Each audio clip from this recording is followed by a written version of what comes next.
Hi guys! Welcome back again to my YouTube channel. It's me again, Jessie M. So for today's vlog, gagawa tayo again ng isang product review.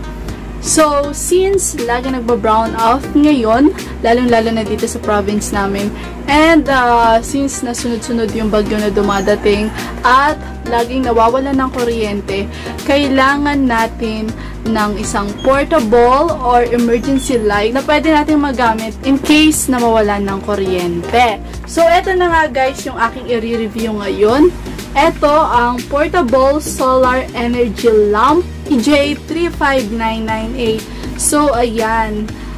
Isa itong emergency light na china-charge sa init ng araw. So, solar powered siya guys, and kahit walang kuryente, pwede mo siyang i-charge sa araw lang. So, eto siya guys. Yan. Ang ating portable solar energy lamp. So, eto siya guys. I think nasa 10 inches yung taas niya, and yung lapad niya is nasa 6 inches. Ganun. Okay, pailawin natin muna. Oh. So, ayan. Ang lakas. Maliwanag siya. Maliwanag siya, guys. Maliwanag siya. And, pwede rin siyang flashlight. Ayan. Ito naman, guys, is yung for emergency scintillation. Parang pag nasa emergency na sitwasyon ka, papailawin mo to para malaman ng tao na nasa emergency na sitwasyon ka. So, yun. Ito yun. I-try natin patayin niya yung patayin ko yung ilaw ko para malaman natin kung gaano yung lakas ng liwanag. So, ayan guys. Patay na yung ilaw ko. And, ita-try natin yung liwanag niya. Oh, so, ayan. Kita na yung mukha ko. So, ayan, maliwanag siya. And then, the flashlight. So, ayan. Carry bells, kitang-kita. And, the emergency. So, ayan. Para malaman nila nasa emergency na sitwasyon ka, magbi-blink-blink siya. So, ayun. Napakaganda naman talaga nitong ating portable solar lamp, guys. And, makakatipid ka pa sa kuryente kasi kahit hindi na sa kuryente mo i-charge. Itong portable solar lamp natin guys, hindi lang siya sa solar china-charge. Pwede rin siyang i-charge through electricity. Kasama sa packing niya is itong wire na USB for charging sa electricity. So ito guys, ilalagay natin dito sa saksak.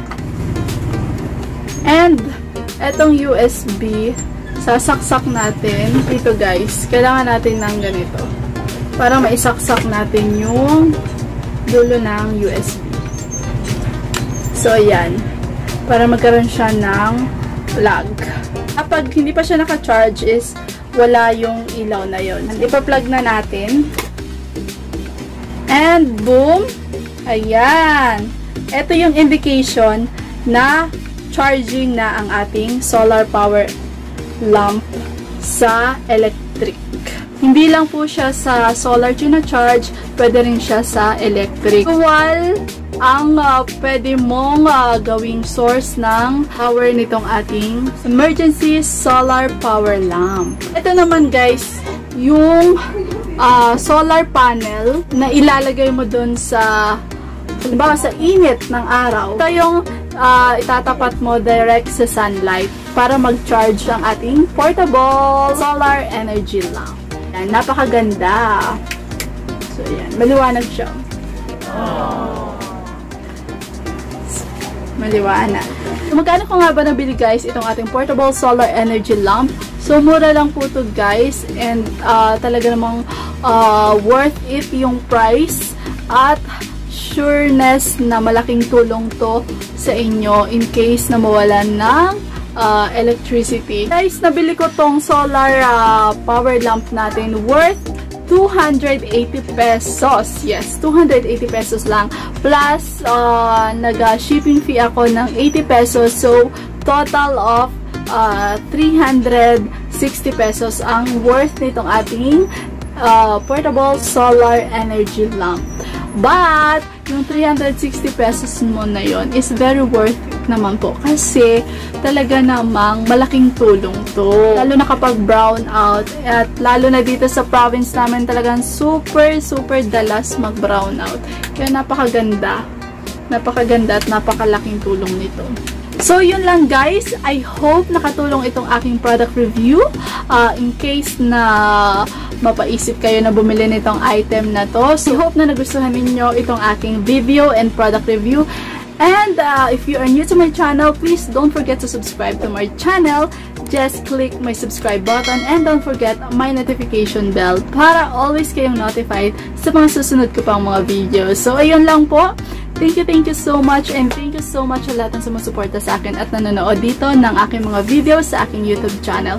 Thank you also to my members and sa lahat ng mga friends ko at mga napaka-babait na mga YT friends na laging sumusuporta sa akin. Ayun, thank you so much.